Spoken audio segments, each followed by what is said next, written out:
बच्चों, कैसे हैं आप सब। क्लास 7 की मैथ्स की क्लास में आप सबका स्वागत है। और हम पढ़ रहे थे इकाई 7 वाणिज्य गणित अभ्यास 7 बच्चों हम लोगों ने स्टार्ट कर दिया था और इसके क्वेश्चन नंबर 5 तक के प्रश्न हम हल कर चुके हैं और आज हमें आगे बढ़ना है। तो आइए देखते हैं अभ्यास 7 का 6वां क्वेश्चन। 6वां प्रश्न है बच्चों, 5 मजदूरों की मजदूरी 1250 रुपये है। 8 मजदूरों के लिए कितनी मजदूरी चाहिए। तो ये भी बच्चों हमारा अनुलोम समानुपाती जो है समानुपात वाला जो है सवाल है। यानी मजदूरों की संख्या बढ़ेगी तो मजदूरी भी बढ़ेगी, अगर मजदूरों की संख्या घटेगी तो मजदूरी भी हमारी क्या होगी, घटेगी। 5 मजदूरों की मजदूरी इतनी है तो 8 मजदूरों की मजदूरी तो ज़्यादा ही होगी ना। तो आइए चलते हैं, देखते हैं इस प्रश्न को कैसे हल करना है। सबसे पहले बच्चों क्या करना है कि जो चीज़ पूछा गया है उसे हमें यक्स मान लेना है। तो 8 मजदूरों के लिए मजदूरी कितनी है ये हमें ज्ञात करना है। तो सबसे पहले हम इसके लिए हल करने के लिए मानेंगे कि माना 8 मजदूरों की मजदूरी यक्स रुपये है। माना 8 मजदूरों की मजदूरी एक्स, यहाँ पे रुपए का चिन्ह हो गया, रुपए है, ठीक है, यक्स रुपए मान लिया हमने। ठीक, अब यहाँ पर हमें क्या करना है, मजदूर लिखना है और मजदूरी लिखना है। तो यहाँ पर हो गए हमारे मजदूर और यहाँ पर हो गई मजदूरी। ठीक, यहाँ मजदूरी किस में है, रुपए में। पहले कितना दिया है, 5। तो 5 मजदूरों के लिए मजदूरी कितनी दी हुई है बच्चों, 1250 रुपये। ठीक है, अब इसके बाद 8 के लिए ज्ञात करना है।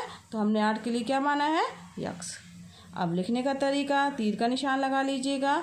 ठीक, अब यहाँ पर हमें अनुपात और समानुपात के रूप में लिखना है बच्चों। तो यहाँ पर कैसे लिखेंगे, 5 अनुपाते 8, ऊपर से नीचे की ओर 5 फिर 8 फिर समानुपात का चिन्ह लगेगा। ठीक है, जो बीच में ज़्यादा जगह है ना तो यहाँ पे ऐसे 4 चिन्ह लगेंगे, 4 बिंदी वाले चिन्ह। इसको क्या बोलते हैं, समानुपात का चिन्ह बोलते हैं। ठीक है, तो यहाँ पर इसका 1250 फिर ऊपर से नीचे है तो 1250 अनुपात यक्स। अब हमारा जो सूत्र क्या कहता है कि बाह्य पदों का गुणनफल मध्य पदों के गुणनफल के बराबर होता है। ठीक है, बाह्य पदों का गुणनफल बराबर मध्य पदों का गुणनफल। ठीक है, ये आपका हो गया। अब इसके बाद क्या करना है, बाह्य पदों का गुणनफल यानी 5 का गुणा यक्स से होगा। 5 × यक्स बराबर क्या हो जाएगा, मध्य पद क्या है, 8 × 1250। ठीक, अब x बराबर क्या आ जाएगा, 8 × 1250 बटे 5। 5 से कट जाएगा, 5 दूनी 10, 5 25 और 0।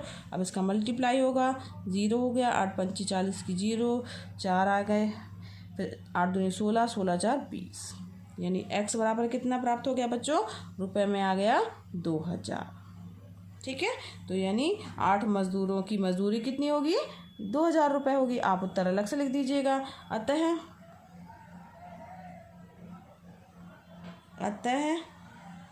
8 मजदूरों के लिए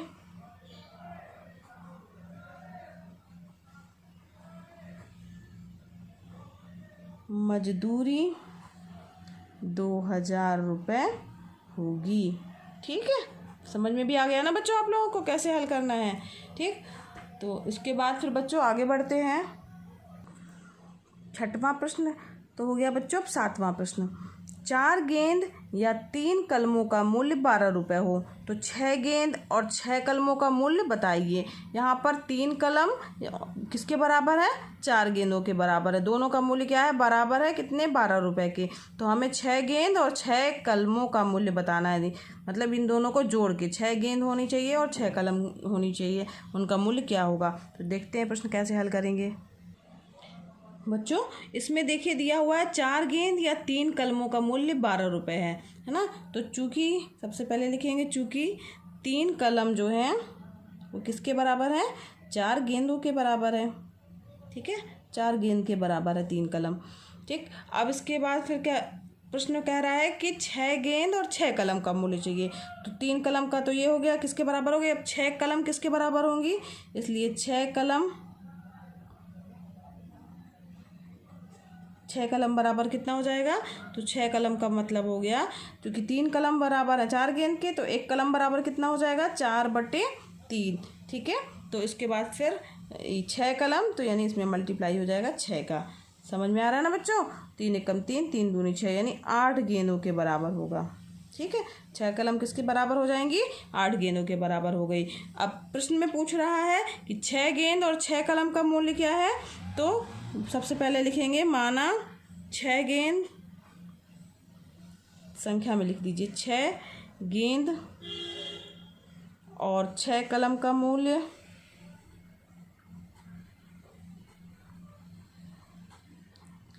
x रुपये है। रुपये आगे लिखा जाता है बच्चों, इसलिए आगे लिखिएगा रुपये है। ठीक, अब यहाँ पर हमें क्या चाहिए, 6 गेंद और 6 कलम। ठीक है, तो 6 गेंद और 6 कलम किसके बराबर हो जाएंगी, 6 गेंद और 6 कलम, तो ये बराबर हो जाएंगी 6 गेंद, मतलब 6 तो हो गई गेंद, और 6 कलम कितनी गेंदों के बराबर है, 8 गेंदों के बराबर है, तो यहाँ पर 8 गेंद आ गई। तो टोटल हमारे पास कितनी गेंद हो गई, 8 और 6 मतलब 14 गेंद हो गई। ठीक है, यानी हमें 14 गेंदों का मूल्य चाहिए है।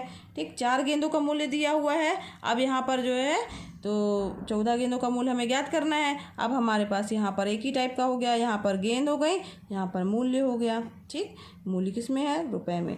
गेंद सबसे पहले प्रश्न में दिया है, 4 गेंदों का मूल्य कितना दिया हुआ है, 12 रुपये। ठीक, और ज्ञात कितने का करना है, 14 गेंदों का करना है, 14 गेंदों का मूल्य x। बस इसको इसी तरीके से आप हल कर लीजिएगा, बन जाएगा ना आप लोगों से बच्चों। 4/14 समानुपाते 12/x। ठीक, बाहर गुणनफल और अंदर का गुणनफल कर दीजिए। ठीक है, तो क्या हो जाएगा यहाँ पर, 4 गुणे x बराबर 14 गुणे 12, तो x बराबर हो जाएगा 14 गुणे 12/4। 4 एकम 4, 4 3 12, तो x का मान कितना आ गया, 14 दूनी 14 14 28 42, 42 आ गया, 42 और रुपए में आएगा। ठीक है, तो x हमने क्या माना था, 6 गेंद और 6 कलम का मूल्य, तो उत्तर आप अलग से लिख दीजिएगा बच्चों। अतः 6 गेंद और 6 कलम का मूल्य 42 रुपये होगा। ठीक है, समझ में आया। चलिए आगे बढ़ते हैं क्वेश्चन नंबर 8 की ओर। 8वां क्वेश्चन है, एक मशीन 5 मिनट में 200 पन्ने छापती है। इसी प्रकार 2 गुणे 10 की घाते 3 पन्नों को छापने में कितना समय लगेगा। यानी इसको पलट दिया जाए, 200 पन्ने छापती है 5 मिनट में, तो इतने पन्ने जो है वो कितने समय में छापेगी। इस तरीके से हमें अनुपात समानुपात बनाना है। देख लेते हैं बच्चों। तो बच्चों प्रश्न में जो चीज़ हमें ज्ञात करना है, सबसे पहले उसे क्या मानेंगे, x मानेंगे। तो माना 2 गुणे 10 की घाते 3 पन्ने छापने में लगा समय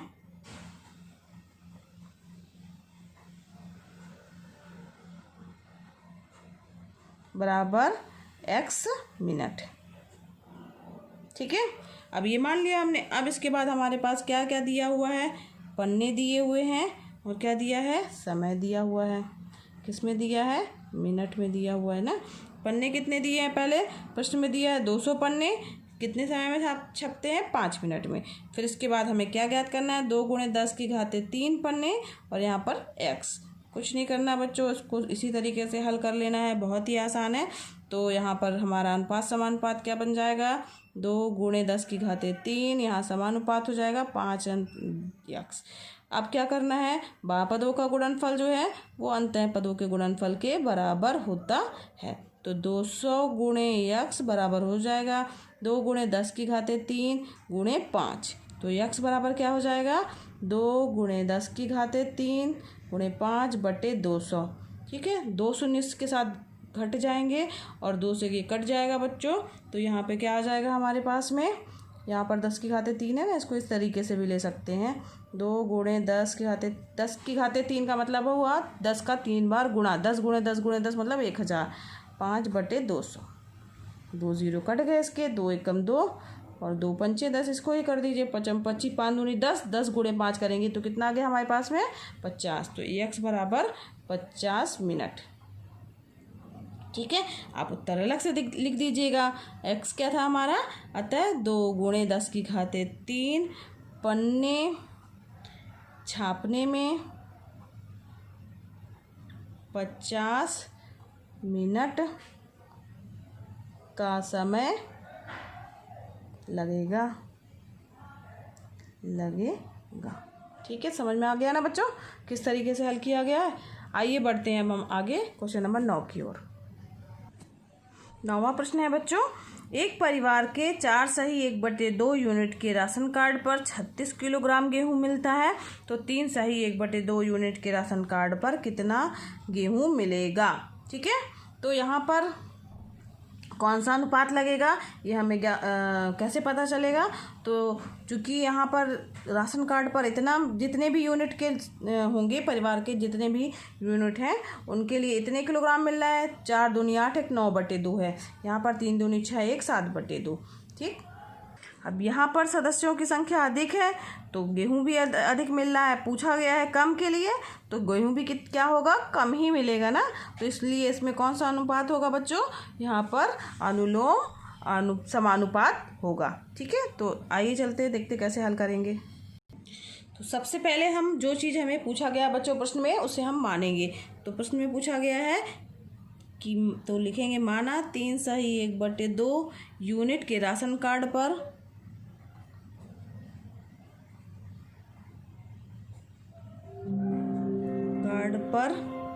गेहूं x किलोग्राम मिलेगा। ठीक है, ये हमने मान लिया। अब इसके बाद हमें कुछ नहीं करना, यहाँ पर यूनिट लिखना है। यहाँ पर क्या लिखना है, गेहूं की मात्रा लिखना है। किसमें दी हुई है गेहूं की मात्रा, किलोग्राम में। ठीक, अब यहाँ पर यूनिट कितना है, 4 सही 1/2 है, तो गेहूं कितना था, 36 किलो था। अब हमें ज्ञात क्या करना, 3 सही 1/2, तो यक्स मान लिया हमने। बस बहुत ही आसान है, हल करना है आपको। तो इसको अनुपात समानुपात में 4 सही 1/2 अनुपात 3 सही 1/2 समानुपात का चिन्ह लगेगा बच्चों, और फिर ऊपर से नीचे की ओर लिखेंगे 36 अनुपात यक्स। बाह्य पदों का गुणनफल मध्य पदों के गुणनफल के बराबर है। ये तो आपको अच्छे से ही याद हो गया होगा। तो बाह्य पदों का गुणनफल 4 सही 1/2 गुणे यक्स बराबर 3 सही 1/2 गुणे 36। इसको हल करिए, 4 दूनी 8 1 9/2। ठीक है, और 3 दूनी 6 1 7/2 गुणे 36। ठीक, तो यक्स का मान क्या आ जाएगा, 2 से कट जाएगा, 2 1 2 2 1 2 और 2 8 16। ठीक, 18 गुणे 7 आ गया। तो x बराबर आ जाएगा हमारे पास में, ये ऊपर चला जाएगा, 7 गुणे 18 गुणे 2/9। 9 1 9 9 दूनी 18, 7 दूनी 14 और 14 दूनी 28। ठीक है, तो ये किसका, 7 दूनी 14 14 दूनी 28 28 आ गया। तो यक्स बराबर क्या आ जाएगा, 28 किलोग्राम। ठीक है, तो आप उत्तर अलग से लिख दीजिएगा बच्चों। अतः 3 सही 1/2 यूनिट के राशन कार्ड पर 28 किलोग्राम गेहूं मिलेगा। ठीक है, समझ में भी आ गया होगा आपको बच्चों कैसे हल करना है। अब चलिए आइए बढ़ते हैं इसके लास्ट क्वेश्चन की ओर, प्रश्न नंबर 10 की ओर। 10वां प्रश्न है बच्चों, एक रेलगाड़ी 315 मीटर लंबी है और 54 किलोमीटर प्रति घंटा की चाल से वह एक खंबे को कितने समय में पार करेगी।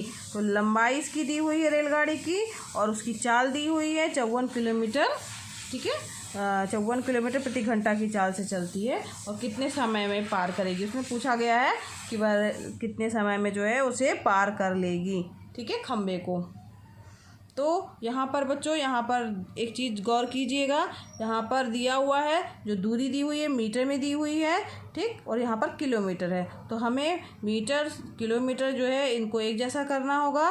ठीक है, और साथ ही साथ बच्चों यहाँ पर समय दिया हुआ है, यहाँ पर प्रति घंटा दिया हुआ है, तो इसे भी देखेंगे कि ये किस में चेंज होगा।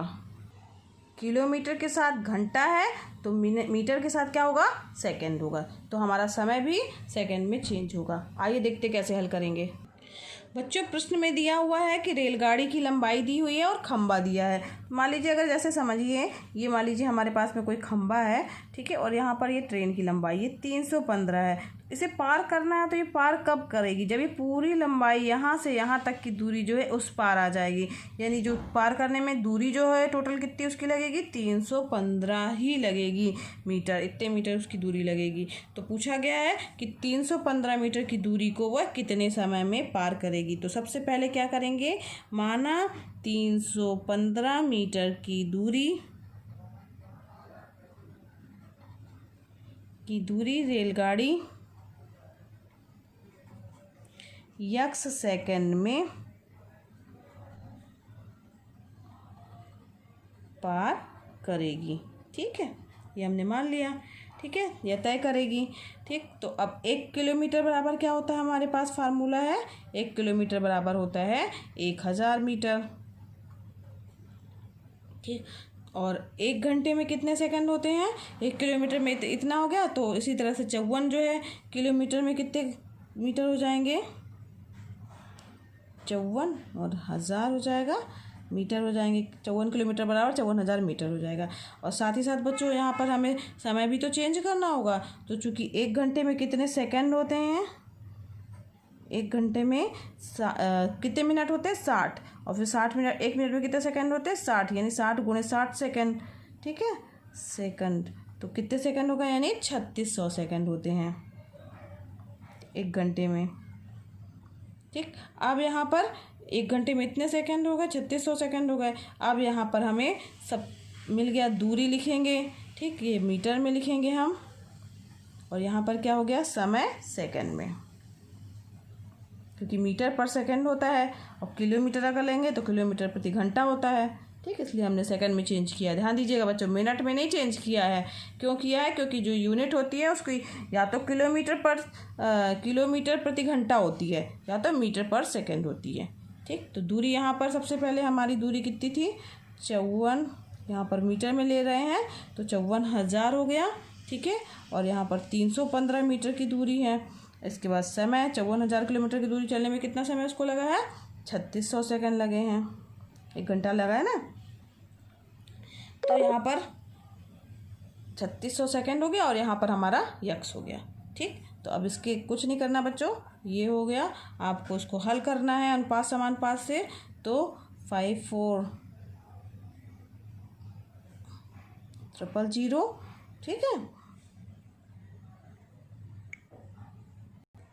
अनुपात 315, यहाँ पे समानुपात का चिन्ह लगेगा बच्चों। यहाँ पे 3600 अनुपात यक्स। तो 54,000,000 का गुणा किससे हो जाएगा? मल्टीप्लाई हो जाएगा बाह्य पदों का गुणाफल बाह्य से और मध्य पदों का मध्य से, गुणे यक्स बराबर हो जाएगा 315 गुणे 3600। तो यक्स बराबर आ जाएगा 315 गुणे 3600 बटे कितना आ जाएगा बच्चों? 54,000। ठीक है, 2 0 2 0 कैंसिल हो गए। अब ये कट जाएगा, तो यहाँ पर देखिए किससे कटेगा? यहाँ 5 से कटेगा, 5 1 कम 5, 0 5 8 40, ये 5 से कट जाएगा, तो आ जाएगा 5 6 30, 5 3 15 हो जाएगा। फिर इसके बाद में कट जाएगा बच्चों, 9 से कट जाएगा, 9 7 63, 9 1 9 9 दूनी 18, और 12 5 12 36, 7 गुणे 3 यानी 21। तो यक्स बराबर क्या आ जाएगा? 21 सेकंड। ठीक है, समझ में आ रहा बच्चों? उत्तर आप अलग से लिख दीजिएगा। अतः रेलगाड़ी खंभे को 21 सेकंड में पार करेगी। ठीक है, समझ में आया? तो बच्चों आज यहाँ पर अभ्यास 4A ख़त्म हुआ, और कल हम चलेंगे अभ्यास 7B की 4A नहीं 7A ख़त्म हुआ, और 7B की ओर हम बढ़ेंगे बच्चों। तो आज के लिए इतना ही। अगर आपको बच्चों मेरा पढ़ाना पसंद आ रहा हो तो मेरा वीडियो लाइक कीजिए, और अगर अभी तक सब्सक्राइब नहीं किया बच्चों तो इसे सब्सक्राइब भी कर दीजिए, और दूसरे बच्चों को शेयर भी कीजिए। धन्यवाद बच्चों।